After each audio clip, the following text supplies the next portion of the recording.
Hey guys, welcome to another episode of The Green Show. I'm your host, Eric Green, and today we're going to talk about the reboot of X-Men and Nightcrawler with Tyler Sutherland.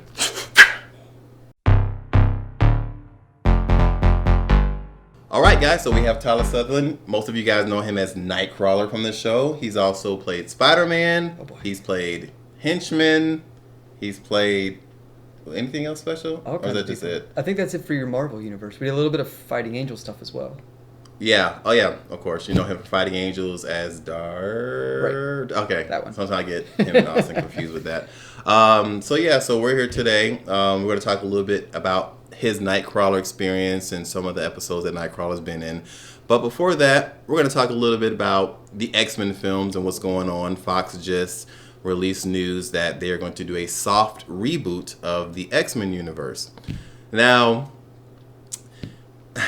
here's my thoughts on it. Oh boy. It's first of all, it's like you can reboot it.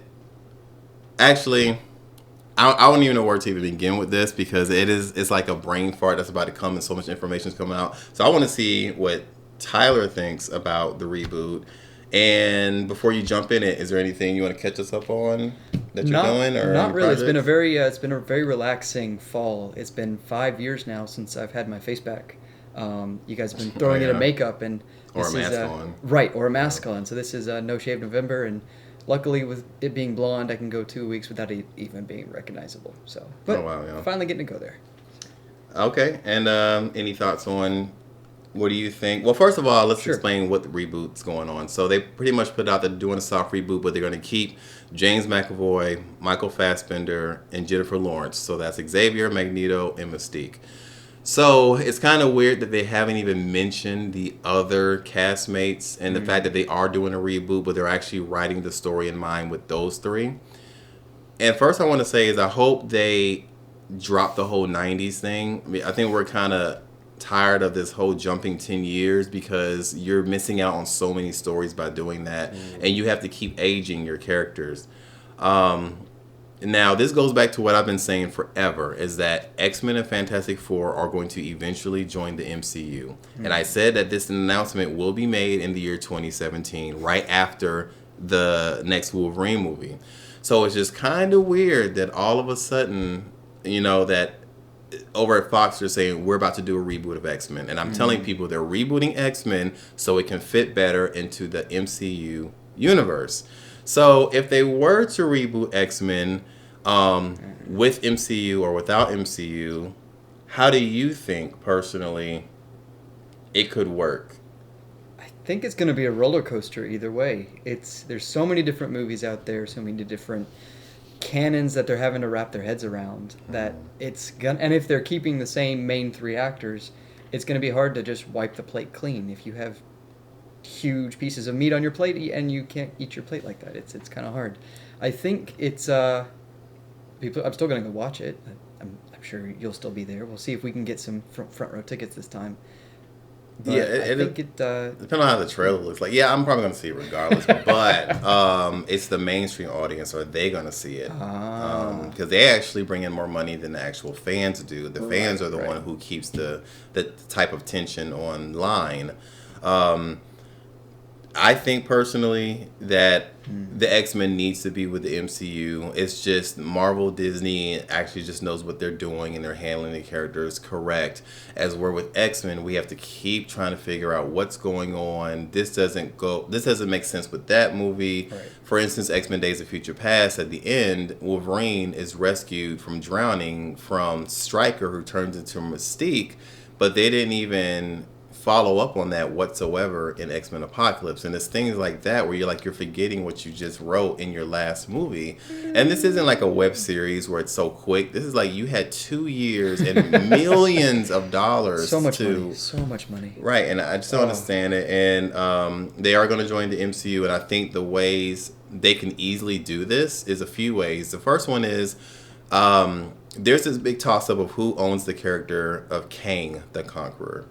And Kang has the ability to alter time, mess with time, and he can easily just merge those universes together and call it a day. Another way they can do it is if the Doctor Strange movie just came out, he was messing with time. And actually, they touched on all the multiverse. that's another easy way to just combine the X-Men into the MCU and the Fantastic Four as well. And hopefully they just take that route. I don't know. I think they're going to go the easiest way that they can to just keep moving forward, because they're going to keep moving forward.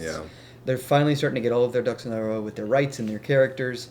I think it's just best for them to keep moving, and I think as long as they have creative storylines, they're going to bring in a lot of amazing fans. Not just fans, but regular audience people as well. Yeah, well, they haven't had any engaging storylines to me since Days of Future Past had a. I think X-Men First Class had it a little bit, but I don't know. So now they also released information that the next X-Men film is going to be the Phoenix Saga. Now, a lot of people online are hating this because you already did it once and you failed. You tried to do it again in Apocalypse and it wasn't the best thing ever. So it came out of nowhere. Yeah, it came out of nowhere. There was no cosmic aspect to it. Now, if the X-Men were part of the MCU, you would get to see the full version, or at least the movie version of how the Phoenix needs to be done. And I don't think that Marvel would say, yeah, let's go with the whole, this is actually Jean Grey's power. It's just been locked away forever. I think they're actually going to introduce the Shi'ar Empire, the space pirates, and do all that kind of stuff, which I would be excited to see. I think all X-Men fans would be excited to see something like that. It'd be interesting to see how well it actually ties to the stuff that we did for the very first season. Yeah, because we did that ourselves. It was a challenge because we had... first time doing the X-Men, and then we're like, yeah, we're going to put all the aliens in there. We're going to be on different planets, and almost everyone required makeup. Right. Wasn't just me. It was fun, though. It was a fun shoot. And let's just see what the future holds. They haven't put out much information about either of those stories, but if they did the Phoenix Saga, please do it right. And I don't know why Fox is afraid to touch anything galactic or anything that has to do with outer space. Fox just says, no, we don't want to touch that. But you have to adapt to the times now. It's not like it was in the early 2000s where everything was so risky. We're past the risk part. We know it works. So get on board with it. You've got Guardians of the Galaxy as a successful space movie, and you could possibly tie that in, but I wanted to ask you, what would you consider a successful Phoenix Saga story? To me, we talk about what's already been given, or just if you were to go watch the movie, the new one for the Phoenix Saga, and leave the theater, what would let you give it 98 Rotten Tomatoes scores? If they hinted or at least touched on the space aspect of it, just because the Phoenix is part of the whole Marvel building lore. Like the Phoenix is one of the entities in the galaxy that represents, energy and everything else. So when you take that away, you are pretty much taking a big chunk of the Marvel universe in the outer space factor. So if they at least touch on that Phoenix is a cosmic entity, that would be good. If you actually had an X-Men movie that was about the X-Men and not just like Wolverine, for instance, then the Phoenix Saga would also be taken care of. I don't know why they will put Michael Fassbender in a Phoenix movie. Magneto really has nothing to do. He's got the face. He got the face, but it has nothing to do with the Phoenix Saga. I know in the comic books they do have a run-in with Magneto while it's building up, but it's just such a one-off thing. It's actually finishing another storyline, but they don't need Magneto. They really don't need Mystique whatsoever. Mystique has nothing to do with Phoenix on any type of level, so it's like you can still use those cast members, but just they don't need to be in every movie. They're not X-Men. They're villains, so... If they did that, then that'd be a 98%. Okay. So. Spoiler alert. I'm going to call it right now. Infinity Wars Part 2. Thanos has the full gauntlet. All of the gems. Phoenix swoops out of nowhere and you get a final fight. Yeah, we'll see how it was. Just because they kind of did that already with Apocalypse. Oh, that's true. I don't think it'd be like, just send Phoenix out there again and do whatever. So we'll see what happens. And I think already Marvel is not even worried about the X-Men. They're more focused on Fantastic Four. That's their main priority. We need Fantastic Four so we can get Galactus so he can be the next big villain after Thanos. And we need the Silver Surfer. Oh, it'd be good to have Fantastic Four too. But then you also get Kang as well. And it'll just fix a lot of stuff. But right. It's not just the heroes from the Galactus side. You also, like you mentioned, Galactus and Silver Surfer and Kang, the villains for the Galactic side are important. They get all the. I mean, if they can get access to the Fantastic Four, they get all those crazy, weird type characters like the Mole Men and Doctor Doom, because Doctor Doom is usually the leader of all the certain level bad guys, and he is just so important to so many big stories. So if they can get Doctor Doom, I think Marvel wants. They want Fantastic Four, but they more so want the characters that come with Fantastic Four itself. So okay. So you have the number 3 at McDonald's, but you don't really want the burger. You want the fries. Right. I see. You want the fries and the drink and the everything toy else. and the toy and the toy too. Yeah. Gotta have the toy. Cool. So let us know what your thoughts is on that. But now we're going to jump into Nightcrawler. Oh boy. So while I pull this up, if you want to tell them how that even came about, how you got the role of Nightcrawler, did you audition for that specifically? Yeah, so it was, I want to say, summer of 2010, right? Was the auditions? Was it sometime 10? 10 or 11? Yeah, because Fighting Angels movie was in 10, so it had to be in there. So it was around that time, and it was probably my first big audition that I went out for. Did a lot of research the week that you guys had released all of the characters that you were looking for. Did research into Nightcrawler as far as like the animated versions and the Alan Cumming version from X-Men 2. And just stayed in my room talking German all the time, probably a little concerning the family. Found an accent that I liked, found a body posture that I liked, and went into the room, grabbed a chair, kneeled up on it on my hindquarters, and gave a decent audition. I remember there was one line, I think it was Scheisse, and I went sheesh instead, and that was probably my big flub throughout the audition. I wouldn't have known. Oh. Java probably would have said something. Right, Java was the one that put in the German lines. So there was other people who auditioned for Nightcrawler who does play characters in the show. So Trevor Garner was one. Right. He wanted to be Nightcrawler and he wanted to be Cyclops. He got neither. He actually got Havoc. There we go. Who had a very strong role throughout the first 1 or 2 seasons. Yeah. And then, but he's also been a part of the episodes that actually have the most views too. So interesting. Okay. And then Zach, who plays Banshee, also auditioned for Nightcrawler. I did not know that. Yeah, he tried to do one of those when you lay on the ground and you do one of those. You the flip up. The kip up things? Yeah. He was frustrated because he couldn't do it. He was like, damn. He was like, give me another try. And he did it. I couldn't do it. And, Sorry, Zach. But he played Toad in the couple episodes ago, Dream's End. And he actually did the kick up when he fought Rogue. There we go. That was his little coming full circle kind of thing. So what we're going to do is we're going to watch a few scenes of Tyler as Nightcrawler. And we're going to give a little commentary on it and try to explain how that scene was even put together. Okay. So here's the... Oops. Oh, this looks like season 1. Yeah. I know how you feel about it. Yeah. You shouldn't have to wear it in public. So a lot of times with the first season, we had a lot of makeup coordination issues.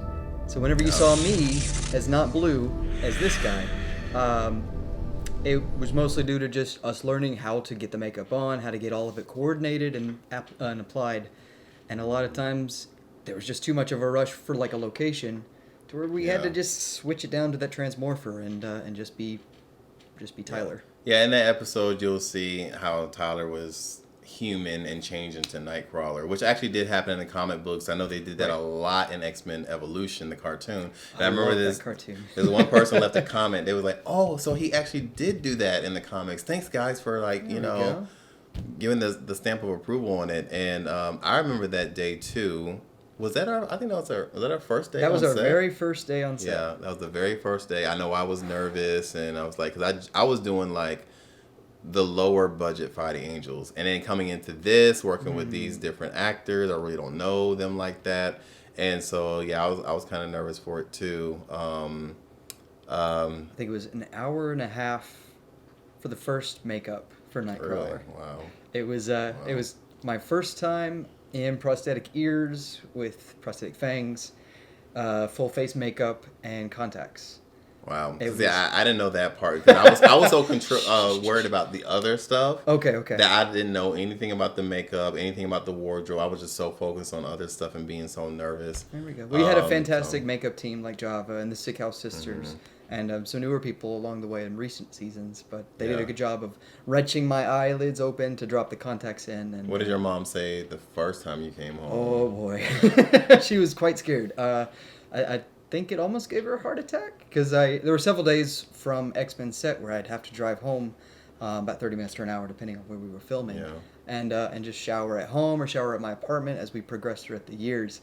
And one or two times I bumped into Mom while I was still half in the blue demonish makeup, and she knew what I was doing but didn't quite know what to expect visually. What did Austin think the first time he saw it? Austin... 'Cause I never hear any Austin stories before he became Iceman. Yeah, so Austin, who later turned into Iceman, who does an awesome job, by the way. Yeah. He, I think he loved it. It kind of got he had his own little spark for doing his own things and filming things as well.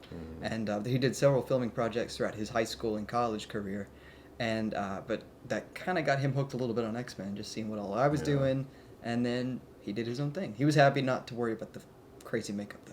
Yeah, he got it easy. He just puts on something blue. Or takes off his shirt, right? In his very first episode, and he's good to go. So. Oh, he did, didn't he? But we were, I think, competing... we were competing in views between the Nightcrawler episode and the Iceman episode. And Iceman, I think, is completely swapped away. Because Iceman was like, he was in the bottom 5 for a good minute. And then all of a sudden, now he's in the top 5. And I know why, but it's just incredible. And he's actually creeping up on Storm. So now Erica is looking over her shoulder like, oh my goodness, is he about to take my solo spot? So we'll see what happens. So let's look at the second. Oh, by the way, that was from the first episode called Birth of season 1. So yeah, so here's the next clip. Which I think this Professor said there's a strong energy signature coming from this area. Still season 1. I don't even know how y'all even got up there. Good question. Can't remember. Now see, Sharif is wearing the Hellfire Club mask, but it's not even a mask. I think he just took a piece of paper. I think it's just a piece of paper, right? But no one ever knew. No one said anything. No. So. Oh, all right. Right here, there was a nail in the back of the wall that I was so concerned I was going to get stabbed in, but we did not. We did not. I was going to say you did get stabbed. And into the club. Awesome. That's how you get into the club. Yeah, that was. I think. Did I film up there with y'all? I don't think I did. I don't think you did. That was all Java, I think, that day. Because he was doing makeup and camera. No. No, because I remember I was there when you fought Sharif in the club part, though. But not outside. It might have been a whole different day entirely. I just can't. I don't know. My memory on this episode, it's like I remember being there, but I don't remember being there. But I had to because we filmed the Dazzler music video. All in one take, yeah. And and it was me, Sharif, 2 or 3 takes, Sean, but all and one Noel. continuous thing, yeah. Yeah, so I know I was definitely there. I just don't remember filming up top on the roof. So that was fun too because you couldn't even get into the club, right, or something like that to the effect. I don't remember. I was still underage at the time. Yeah, and so I think with the hours that they were doing the club and everything, I couldn't get in then. But we could still do makeup inside of the club, inside of the back area where they did all their performers' makeup. Yeah. But once the club actually started and everything, they had to X my hand. Yeah. And then of course I put the Nightcrawler gloves over that, but just it was an interesting experience. So I think it was either during filming or about to film or finish it, and they was like, "Oh yeah, we got sort of an issue," and I'm like, "What's going on?" It's like, "Oh yeah, I forgot we're in the actual nightclub, and he's still underage." Right. I forgot you came in at 17. Something like that. So something like that. But that was a fun day of shooting. It was my first time shooting in a nightclub, and it was fun. We pulled all those raver extras together and made it seem like it was more packed than what it was. Java was the DJ in it. You had Noel as one of the dancers, and Sean too. Noel, Sean, me, and Sharif. We were the dancers for there we it. Go. So it was fun. I'll always have memories about that part. So that's that. So very cool. Let's look at the next one. I think this is the actual Nightcrawler episode. Oh boy. All right, so in a church, we had a green screen. This was inside Java's garage at the time. Yeah, I was not there filming, but I think I found a good enough image to make it work. Oh yeah, I think it's fine. And it's good that it's not a blue screen and not a green screen. Yeah. But I just didn't know where else to go. Wait, what? You mean it was a green So much has screen? happened. Right, Not a other blue way, other way screen. around. Okay. Yeah. Otherwise, That's what, you'd see a different Nightcrawler right now. Yeah. I've known you longer than I care. I think the music made it more, Impactful. emotional.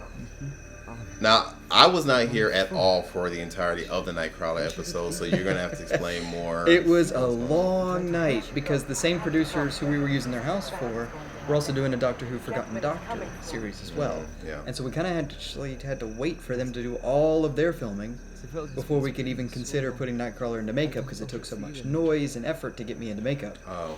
And so it was a long night. It was a long night. But it temperature-wise, it was fun. It wasn't too cold. As you see, I'm in my pajamas, so I wasn't freezing. They got my entire... I think it's the only time you guys have ever done my arms in blue. Yeah. We tried some prosthetic fingers, which held up for the night, which was pretty cool. Most of the time, you see me in these crab claw for the first season or two, red gloves. And then we switch over to some more form-fitting, tighter white gloves throughout the rest of the series. But here for this episode, we've got the prosthetic fingers. You got a giant fingernail on there so you can see. Wasn't it raining just slightly? Just towards the end, as you can see, a little bit of white skin, especially right here. Yeah, see that part I was like, I can't fix. I don't know how to fix that part. It's just gonna be one of those things where They couldn't throw me down as they were supposed to in the script because the grass was all wet, so that would have eaten up all of the makeup. So we had to just change it up and adapt. This guy scared me a little bit at 3 a.m. in the morning with a gun pointed towards me, but I think we got through it. I like the set design, Is the that way Lex? it actually looked like. Oh, that is Lex. I forgot. He was the muscle man, I think. There we go. Oh, sorry, Lex. Yeah, but I did like the set design. I was like, I don't know how they're gonna do a circus. And then when I saw it, I was like, oh, okay, that's actually Very bright, pretty very good. colorful, very open too. But you can see the water on your arm there. Yeah. We try. Yeah. And then what you're wearing now, because season 2 is completely different. That's when it went into the shoulders, right? Right. It was very reminiscent of the comics with the red spiked shoulder pads. I think Robert Stevens helped design and sew all of the suit together. Oh. And he got that all that sewed together because I have no sewing skills whatsoever. After we got through the sleeveless tank top and black dancer pants. See, a lot of this stuff I don't even know. It's so much that goes on with the series in different departments that I don't even know about unless someone tells me. So like I don't think I remember Robert Stevens doing that. I thought that he had only helped with mainly Psylocke's uniform. I remember picking up the Nightcrawler suit from him. Maybe someone else sewed it all together, but I'm pretty sure it was him. It So could have I'll give been, credit to him. If not, I'm sorry for everybody else. So the Nightcrawler episode was a good origin take. We had, I think his name was Ian. He was the young Nightcrawler actor. Oh, But yeah. he was very excited to be there. Yeah. We did Patty Kate as Nightcrawler once or twice Oh, really? at 2 a.m. in the As morning. adult and young Nightcrawler? As adult and young No one took a Nightcrawler. picture or video of that? Sorry, no Oh. pictures didn't happen. But there was like this 20-minute window between where he was done with makeup, waiting for his scene. I was just finished with makeup, not ready for a scene yet, and we were able to talk and chat as characters. And then he did his thing. I think he had to go home at one point at night. And then we kept going with the rest of the show. Oh, well, that's Missed opportunity, yeah. But it was definitely fun. What comes after this episode was, what was episode? Gambit? No, Gambit didn't come after Nightcrawler. That's a producer question. I can't answer that for you. I forgot. I can't remember. I'm trying to remember the order. Whatever. Okay. So the next clip, They're all good except for Iceman. I know it was your turn to Days of Future Past Part 1. I remember when someone said, "Oh my gosh, you guys didn't even like take out the green wall in the background," and I'm like, "That's a natural wall. It's There we not go. like a green screen. It just Right. happened to be green." And there's Kitty. Yes, Christy playing Kitty. Is she still abroad? She lives in Florida now. Oh, okay. Yeah. Never mind. She's an out-of-stater now. I had a lot of fun filming this episode, and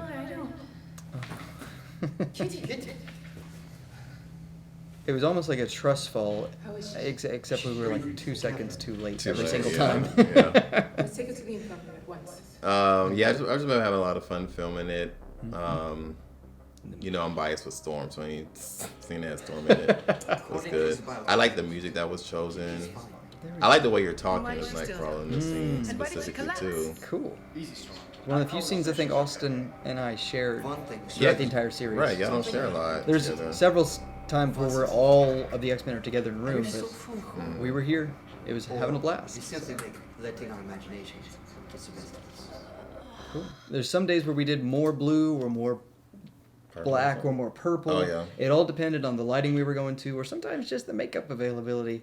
Oh. Sometimes, I think it was season 1 where the gladiators and us were fighting. Yeah. Nightcrawler was like super bright blue, just because we were up in bright sunlight and we were still learning how to apply all the makeup and everything. It was a fun experience. So Oh, wow. You get to see the 50 Shades of Nightcrawler. And then we dropped the wig, Huh. and then we went to just spray painting the hair. Right. Right, yeah. Which made things... We did it mainly because it was easier, or we just wanted to switch up the look? I think we wanted a little bit of both. So we tried for a wig. I think we found one that was very X-Men Evolution-esque for Nightcrawler. Yeah. But it was just terrible to keep out of my face or keep formed in one area. It would rub against the makeup. It would get in my mouth, which with the fangs and everything would be just nasty. Yeah. I couldn't get it wet. I think the style... I think it was like more of a 90s style haircut, too. So as we evolved the characters throughout the series and the seasons, we changed up the hair. We just sprayed my hair. And luckily, we found some hairspray that didn't turn my blonde hair black or blue for a few days. Right, yeah. So you're just coated everywhere. Everywhere. Just, my shower was nasty for 4 years. You, Joel, and Keith, I think. And whoever's playing Mystique may have had it just like really bad. So that's cool. All right, let's go into the next one. Sure. Recent stuff. Yep. Senator, come with me. Here's the last He's one. no demon. There's Trevor. If I know my Bible, demons like to play. Have you guys had scenes before in X-Men? I don't think in X-Men. I think Nightcrawler and Havoc never really had direct contact. It's so weird because Trevor tried out for Nightcrawler just to be killed by him in the series. It all comes back. But he's an amazing stunt coordinator. Anytime I've had a chance to fight with him or against him, it's always been a lot of fun. Yeah, I know Zach choreographed this part. We were all, I think it was this and the other Brotherhood fight to where we're outside, which was really cool to fight. A little bit of slow motion action. And the Brotherhood? With Brotherhood with Jim. Quicksilver. Oh, that fight, yeah. Here we just found 10 seconds in each room of the library that we could find. Yeah. Trying to be as quiet as possible. Big guerrilla style. There we go. There.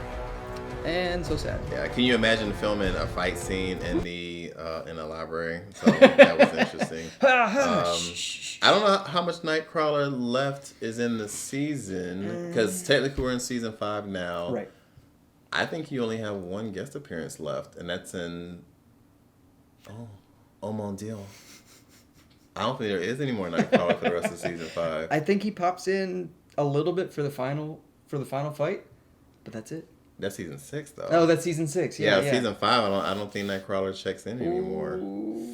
But in season 6, because I remember just to make filming easier, I kind of spread everyone out so no one has a lot of episodes. But I think Nightcrawler for sure. We still have to film the Blood Tides if it happens. So that'd be that episode. Very You're in the last battle.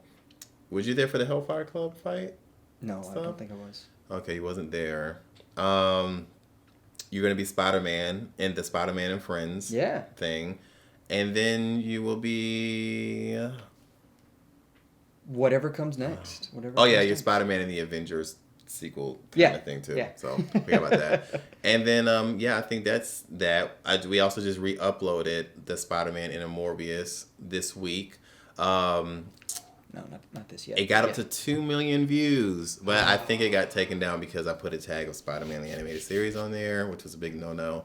So this time it doesn't have any of those kind of tags, so hopefully it still takes off like it did before, and we'll see what happens with that. You've got Sharif as the awesome Blade in that. Yeah, he did really good as Blade in that. And then looks just like him. And then Richard also. Is not Sinister. Morbius. He is Sinister though, but he's Morbius. But he has a white face regardless. There we go. His face is white. There we go. So if you haven't watched Spider-Man in a Morbius, check that out. Check any of the episodes that we just showed here for Nightcrawler. Sweet. And now we're going to go into a segment called Movie Karaoke, where Tyler is going to reenact a scene from his favorite movie, and we're going to see if he can get all get it all down, but he's going to tell us a little bit about the clip before we jump into it. Sure thing. So it's from the movie Into the Woods, which I think was done by Disney last year. And I'd seen the play not too long ago, loved it. It was very interactive, very well thought out. Disney movie had its own play, just like we do our own play on the X-Men stuff. I liked the play more than the movie, but the clips from the movie are a lot easier to find and to sing to. I promise ahead of time that I have no credible singing skills whatsoever. The song is called Agony, and I hope it doesn't give you too much of that. I would like to challenge, if you ever interview Kevin, our angel, if you ever interview him, he's a very good singer, so this is my shout out to him to sing better than me. So it's a challenge, Kevin Baldassare. Gotcha. Okay, and here we go. All right. Did I abuse her or show her disdain? Why does she run from me? If I should lose her, how shall I regain the heart she has won from me? Agony beyond power of speech, when the one thing you want is the only thing out of your reach. High in her tower she sits by the hour, maintaining her hair. Lithe and becoming, and frequently humming a light-hearted air. Agony, far more painful than yours. You know she would go with you if there only were doors. Agony, all the torture they teach. What's as intriguing or half so fatiguing as what's out of reach? Am I not sensitive, clever, well-mannered, considerate, passionate, charming, as kind as I'm handsome, an heir to a throne? You are everything maidens could wish for. Then why do I know the girl must be mad?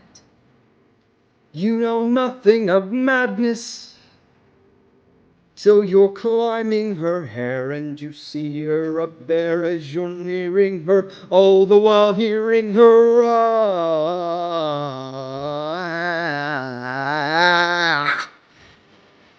agony, misery, although it's different for each.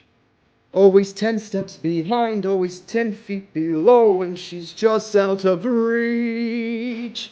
Agony that can cut like a knife. I must have her to wife.